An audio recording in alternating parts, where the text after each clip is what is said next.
संतों का जीवन बड़ा रहस्यमय होता है। बाहर से देखने पर कुछ दिखता है, अंदर कुछ और बात होती है। अगर भगवान नहीं बोलते तो हम लोग को पता नहीं चलता कि मेहर बाबा ने उनके लिए बैकग्राउंड बना दिया था, जिस पर कि पुनः आश्रम खड़ा हुआ। मेहर बाबा एक पारसी संत थे, अद्भुत व्यक्ति थे, बहुत अद्भुत व्यक्ति थे। ध्यान में उनको ऐसा लगा कि बोलने में बहुत ऊर्जा खर्च होती है, तो उन्होंने अनाउंस किया कि मैं 1 वर्ष के लिए मौन में जा रहा हूँ। कोई भी जो व्यक्ति ध्यानी होगा उसके लिए बोलना, बातचीत करना बहुत एनर्जी ड्रेन होती है। बातचीत करने में जब ध्यानी नहीं होते हैं हम लोग, तो बिना बात किए खूब घंटों नहीं बात करेंगे तो कैथार्सिस ही नहीं होता है ना। बिना बोले चैन ही नहीं पड़ता है, खूब बोलना पड़ता है। नहीं तो खाना ही नहीं पचता है, तो खूब नहीं बोले, कोई सुने ना सुने, बक बक करते। दो होता है। गैर साधक के लिए नहीं बोलना बहुत कठिन है, वो ज़्यादा ज़रूरत से ज़्यादा बोलेगा, और साधक के लिए बोलना उतना ही कठिन होता है। उसको बोलने के बाद लगता है कि कुछ खो गया, कुछ एनर्जी। तो जब हम संतों की बात करते हैं तो एनर्जी नहीं खोता है, गेन होता है। अगर और बातचीत करें, संतों की जब हम बात करते हैं तो संत यही आ जाते हैं, वो एनर्जी देने लगते हैं। तो संत चर्चा में ऊर्जा नहीं क्षय होती है। बाकी और बातचीत में हम लोग, जब अभी हमारी भी स्थिति है कि बहुत थोड़ा बात करना पड़ता है, तो एकदम ड्रेन आउट में फील करता हूँ। कोई फिर बहुत देर शांत बैठने पर ऊर्जा मेकअप होता है। तो मेहर बाबा वैसा होता था, तो उन्होंने कहा 1 साल के लिए मैं मौन जा रहा हूँ। तो बात कैसे होगा, निर्देश कैसे देगा, तो वो लिख के, तो स्लेट पर वो लिखते थे। 1 साल का जो कहा था, 1 साल जब पूरा हुआ तो शिष्य बड़े खुश हुए कि अब बाबा बोलेंगे, 1 साल हो गया मौन में रहे हैं।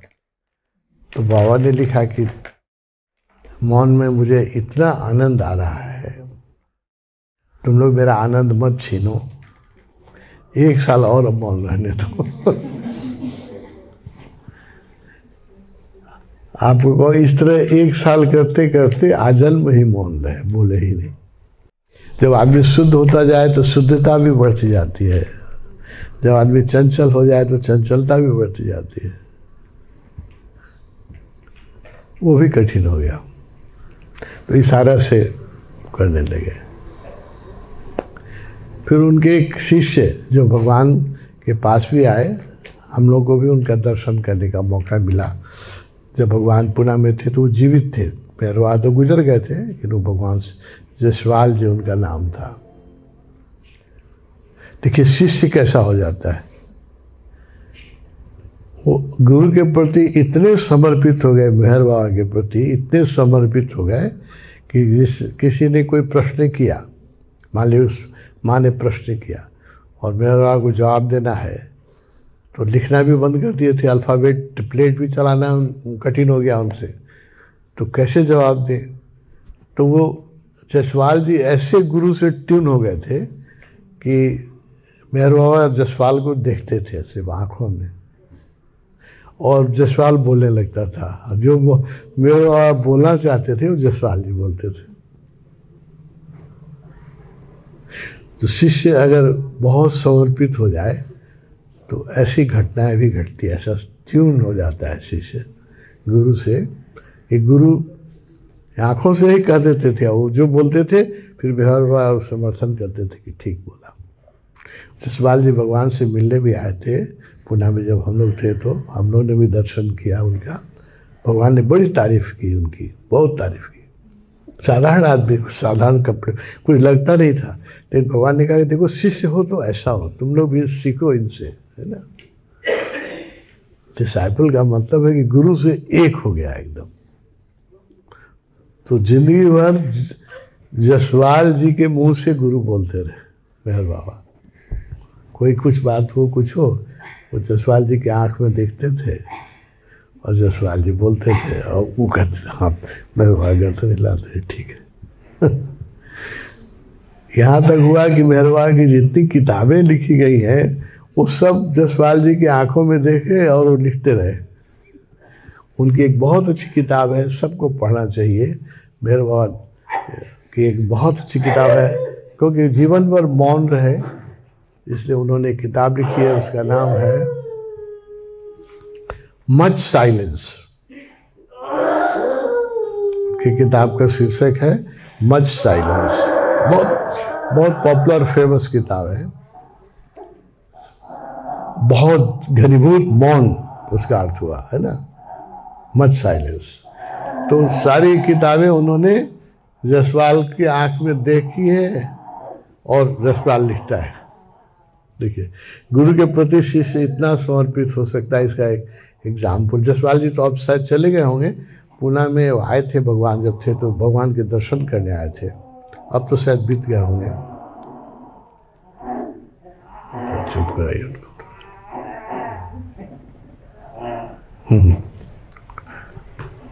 तो इस तरह से मेहरवा की किताबें लिखी गई हैं। कई किताबें हैं उनकी मेहरवा की, उस सब उन्होंने कुछ नहीं लिखा है, जसपाल के आंख में देखते थे और जसपाल लिखता था और उसका कर दिया जाता था। उसमें वो एक दो शब्द कभी कभी करेक्ट करते थे, कुछ गलत हो जाता था तो एक दो शब्द बस, नहीं तो बाद शुरू के दिनों में एक दो शब्द करेक्ट करना पड़ता था, बाद के दिनों में तो परफेक्ट हो जाता था। तो इस तरह से मेहरवा की किताबें हैं। आजन्म मौन रहे, वो बोले ही नहीं। एक साल के लिए मौन में गए थे, मौन में इतना मजा आ गया कि हर साल बढ़ाते गए और मृत्यु पर्यंत नहीं बोले। लेकिन ऐसा एक शिष्य मिल गया था जो उनका एक्सप्रेशन कर सकता था, लिख सकता था। भगवान ने उनकी बहुत तारीफ की। मैंने उनकी किताब पढ़ी मच साइलेंस, मुझे भी बहुत इच्छा हुई उनके आश्रम में। वो तो शरीर छोड़ चुके थे, 60 भगवान के आने के पहले ही शरीर छोड़ चुके थे पूना।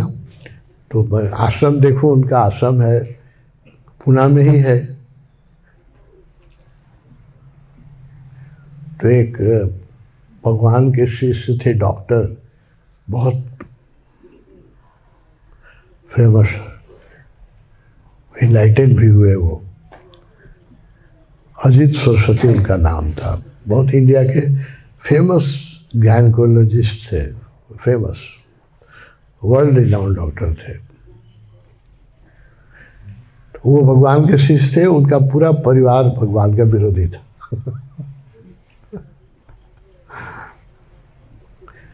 और वो मेहरवा के भी भक्त थे, हमको पता था। तो मुझे जब पूना 2 में जब मैं गया तो मुझे भी मेहरवा के आश्रम जाने की इच्छा हुई। पता नहीं चलता था कि कहाँ है, कैसे है। पूना में ही है लेकिन उतना पता नहीं चलता था। तो उन्हें डॉक्टर साहब को फ़ोन किया कि कहाँ पर है मेहरवा का आश्रम। गलती से फ़ोन उनकी स्त्री ने उठा लिया। 10 मिनट तक मुझे गाली देती रही। तो वो सन्यासी मेरे घर में फ़ोन मत करो। क्यों फ़ोन करता है, और पति को तुम लोग ने बिगाड़ा है।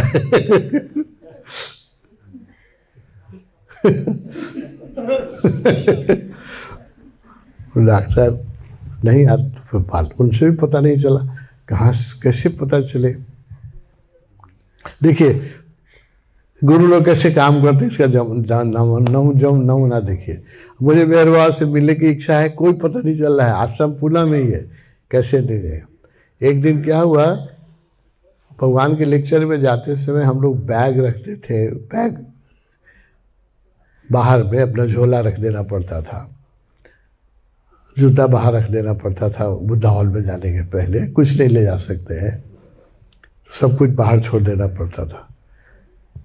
तो वहाँ हैंगर सब था, उसमें बैग रखते थे, हमने भी बैग रखा था। लेक्चर से मैं आया तो मेरे बैग के ऊपर एक लेडीज ने कोई बैग रखा था, वो गलती से उलट गया था बैग उसका, तो बैग उलट गया, मेरे बैग में गिर गया था उसका सब सामान। तो देखे तो उसमें स्त्रियों का जो होता है मेकअप का सामान वो सब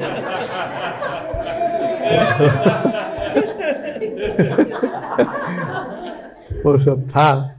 उसमें एक छोटी सी मेहर बाबा की इंग्लिश में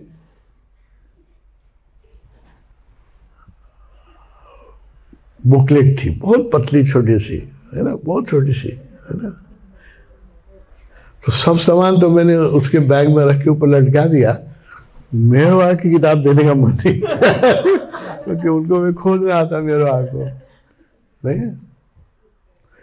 वो किताब मैंने रख ली, छोटी सी पतली सी किताब थी, उसमें एड्रेस था मेहर बाबा का आश्रम, उनके आश्रम में उसी एड्रेस से गए।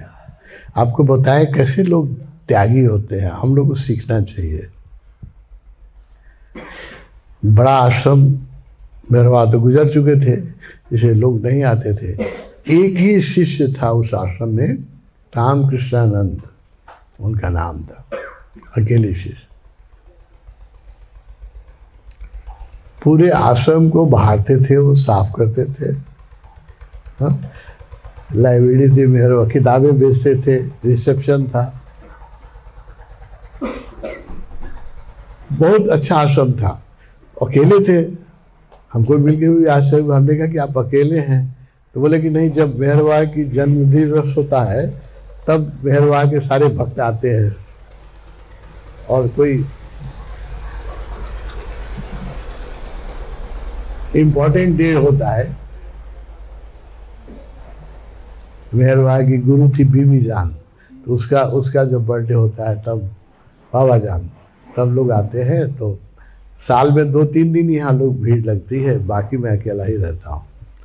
उतने बड़े आश्रम को अकेले बहारते थे, साफ करते थे, रिसेप्शन भी वही देखते थे। हम लोग को सीखना चाहिए, हमारे लोग कहते हैं ना स्टाफ कम है, ये नहीं है, ये काम हम नहीं करेंगे, वो काम नहीं करेंगे। वो अकेले रिसेप्शन में बैठ के किताबें बेचते थे, पूरे आश्रम की सफाई भी करते थे, और जो आगंतुक आ जाता, कहते थे कभी कभी, हम कहे कोई आता नहीं, बोले कि कभी कभी आपके जैसा ही दीवाना कभी कभी आ जाता है, नहीं तो 3 दिन ही साल में लोग आते हैं। मेरे वहाँ के जन्मदिवस में भी जाते, तो भीड़ लगती है उससे। मैं अकेला ही रहता हूँ, बहुत आनंदित रहता हूँ, बहुत खुश। वो आदमी भी देखने लाए थे, रामकृष्णानंद।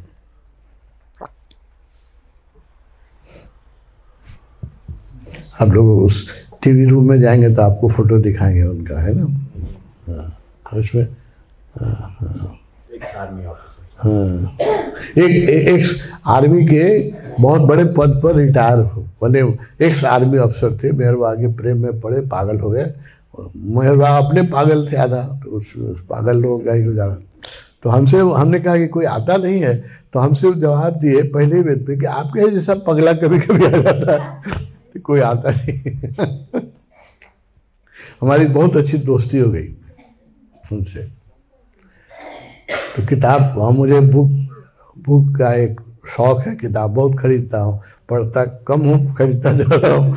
तो मेरे वहाँ की किताबें सब खरीदी मैंने जो थी, और किताबें, और बांटने के लिए भी। तो उस समय इंडिया में 1000 रुपये का नोट चलता था, आजकल बंद हो गया है 1000 रुपये। तो मैंने 1000 जितना पैसा हुआ, 1000 का 2 नोट उनको दिया। तो उन्होंने जो पैसा रिटर्न किया, तो एक गलती से जो पैसा रिटर्न किया, उसमें गलती से 100 के बदले में 1000 का ही नोट रिटर्न कर दिया। वो हम देखे नहीं, खाली पॉकेट में रख लिए। ये भगवान का निमित्त कैसा होता है, देखिए, बहुत गजब है। तो जब अपने आश्रम में आए तो देखे यार भाई, ये तो इतना का किताब भी ले गया, 1000 का नोट भी आ गया, ये कैसे हो गया। ज़्यादा पैसा उन्होंने 100 के बदले 1000 का नोट दे दिया, ताकि इस आश्रम का इतना डेडिकेटेड आदमी जो अकेला आश्रम चला रहा है, उसका पैसा रिटर्न करना चाहिए। दूसरे दिन में जाके उनको पैसा रिटर्न किया। अकेले किचन चलाते थे, अकेले एक आदमी। देखो हम लोग को सीखना चाहिए ना। और जो भी, जैसे हम जो विजिटर गए तो पहले दिन चाय पिलाया था उन्होंने, दूसरे दिन गए तो थोड़ी पैसा रिटर्न किया, थोड़ा बातचीत हुआ, आत्मीयता हो गई। तो बोल रहे कि खाना बना रहे हैं, आपका भी बनाते हैं। तो मेरा भी चावल दाल बनाए, हमको भी खिलाए। बहुत दूसरे दिन बहुत आत्मीयता हो गई। तो उन्होंने बहुत मेहर बाबा की लाइफ के बारे में बहुत कुछ मुझे बताया जो मुझे पता नहीं था। तो उसमें उन्होंने बताया कि मेहर बाबा की जो गुरु थी वो एक मुसलमान महिला थी, उसका नाम बाबा जान। उसकी समाधि उन्होंने कहीं कि यहीं पर पुणे में ही है, लोकेशन दिया। फिर मैं जाके समाधि पर गया, वहाँ जहाँ उनके शरीर को गाड़ा गया है, मुसलमान लोगों को गाड़ा है। नीम के पेड़ के नीचे अभी भी आप कोई पुणे जाइए, वहाँ जरूर जाइएगा, बहुत एनर्जी है वहाँ। उनकी समाधि है वहाँ, मकबरा, मुसलमान लोग मकबरा कहते हैं ना, मकबरा है। तो वो हमको पूरी, उन्होंने मित्र हो गए हम तो, दिन भर बैठे रह गए उनके साथ। वो फिर खाना भी खिलाए, बीच बीच में चाय भी बनाते रहे, गप होता रहा दिन भर, बहुत आत्मीयता हो गई। तो नोट जो आधा ज़्यादा आ गया था वो भी इस कारण आया था। नोट ज़्यादा नहीं आता तो रिटर्न करने नहीं जाते। तो ये सब कहानी पता नहीं चलती, ये सब है ना। अस्तित्व अजीब ढंग से खेलता है। देखिए मेरे झोला में उसका वो किताब गिर जाना, है ना, उनका 100 के बदले 1000 रुपये का नोट रिटर्न कर देना, ये सब अस्तित्व का एक लीला होता है ना? तो दूसरे दिन उनसे बहुत दोस्ती हो गई। दिन भर हम बैठे, खूब खिलाया उन्होंने, बार बार, बहुत आत्मीय मित्र हो गए। अभी तो शरीर छोड़ दिया उन्होंने, बहुत आत्मीय मित्र हो गए। तो उन्होंने दिन भर मुझे मेहर बाबा के बारे में बताया सब। वो आर्मी अफसर थे, रिटायर होके मेहर बाबा के पीछे लग गए थे। तो बाबा जान जो थी वो, मेहर बाबा ने बताया कि मेहर बाबा को उन्होंने इनलाइटेंड किया। और इनलाइटेंड किया कैसे जानते हैं आप लोग? जानिएगा तो आश्चर्य होगा। कैसे? मेहर बाबा स्टूडेंट थे, 18 साल की उम्र में साइकिल से उसी रास्ते से स्कूल से जाते थे। तो बाबा जान ने बुलाया उनको, इधर आओ। बाबा जान अफगानिस्तान में जन्मी थी, मुस्लिम परिवार में, बहुत मुसलमानों के नवाब फैमिली में जन्मी थी। और 15 साल की उम्र में जब उनकी शादी होने लगी तो उनको लगा कि नहीं, वैराग्य, मुझे शादी नहीं करना है। 15 साल की मुस्लिम लेडी अफगानिस्तान से भाग गई घर से। 15 साल की है ना, कितना हिम्मत की बात होगा। तुम लोग शादी से कोई भागोगे? 15 साल की, क्योंकि हमको अब फंस जाएंगे हम इसमें। तो 15 साल की लड़की, अफगानिस्तान जहाँ इतना पर्दा सिस्टम अभी भी है, और 150 साल 200 साल पहले की बात है, 1810 में शायद उनका जन्म। उस समय भाग गई वहाँ से, घर से, कि अब शादी नहीं करना है। एक हिंदू सन्यासी मिला पेशावर में, उस समय हिंदुस्तान पाकिस्तान एक ही था। पेशावर में एक हिंदू सन्यासी मिला, वो मुसलमान है ना। उसने उनको थोड़ा ध्यान के बारे में बताया।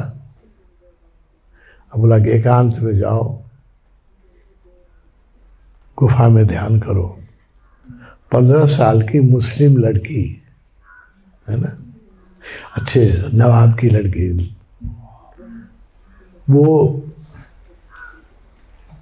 कई महीनों तक एक गुफा में अकेले बैठ के ध्यान करती रही। अब कैसे खाना पीना हुआ, कैसे क्या, भगवान जाने, है ना। कुछ अटेंड किया, वहाँ निकली, फिर एक मुसलमान गुरु मिले उसको। हमको रामकृष्णानंद जी ने बताया था जो, फिर एक मुसलमान गुरु मिले, उसने गाइड किया उनको, जंगल में जाके ध्यान करो। तो करीब करीब 50 साल वो ध्यान की, एक दो दिन नहीं, 50 ईयर्स। वो इनलाइटेंड हुई तो उनको बोध आया कि जो उनको मिला ना, वो जो मिला किसी को देना चाहिए, जो ज्ञान मिला वो किसी को देना चाहिए। तो वो उस समय जो अफगानिस्तान और जो पेशावर पाकिस्तान का जो एरिया था उसमें उन्होंने बहुत खोजा, कोई मिला नहीं। ध्यान में देखा तो देखा कि पुणे में एक लड़का है, स्कूल में पढ़ता है, वो ले सकता है। वहाँ से बड़ी लंबी कहानी है, इंडिया घूमते घामते वो पुणे पहुँच गई। और कहाँ लड़का है क्या कुछ पता नहीं, तो मेन चौक पर बैठी रहती थी कि कभी तो इस रोड से, पुणे के मेन चौक पर से कभी तो गुजरेगा वो, जब गुजरेगा तो उसको। एक दिन मेरे पास साइकिल से जा रहे थे, देखे तो जिस बच्चे को उन्होंने विजन में देखा था, मेरे पास भी 16-17 साल के थे, साइकिल से चले जा रहे थे, वो देख लिया कि यही लड़का है जो ले सकता है, जो मेरे पास है। शरीर छोड़ने के पहले अपना इनलाइटमेंट किसी को देना है ना। तो देखिए इनलाइटमेंट कैसे होती है, शक्तिपात कैसा होता है। वो मेरे बाबा को बुलाए, मेरे बाबा को पास ला के मेरे बाबा बैठे, एज ए रिस्पेक्ट मेरे बाबा ने उनका हाथ, बुढ़ी थी एकदम, हाथ पकड़ लिया रिस्पेक्ट में।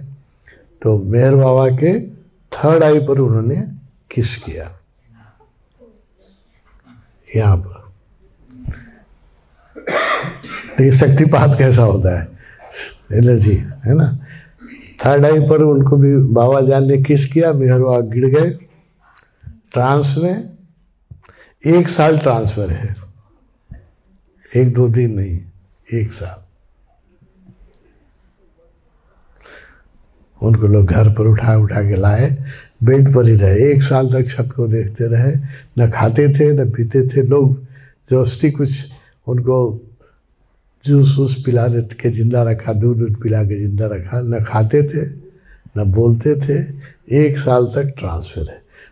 वो भगवान ने कहा उस पर कि अचानक एनर्जी अगर बॉडी प्रिपेयर नहीं हो और अचानक एनर्जी अगर ट्रांसमिट हो जाए तो उसको शरीर को सहने में बहुत दिक्कत होती है। बाबा जान को तो जल्दीबाजी थी कि हमको शरीर छोड़ना है, तो अपनी सारी शक्ति उन्होंने दे दी बाबा को। और कैसे शक्तिपात कैसे दी, थर्ड आई पर किस करके बच्चे को किस की, और बात खत्म, इनलाइटेड हो गए मेरे बाबा। कैसे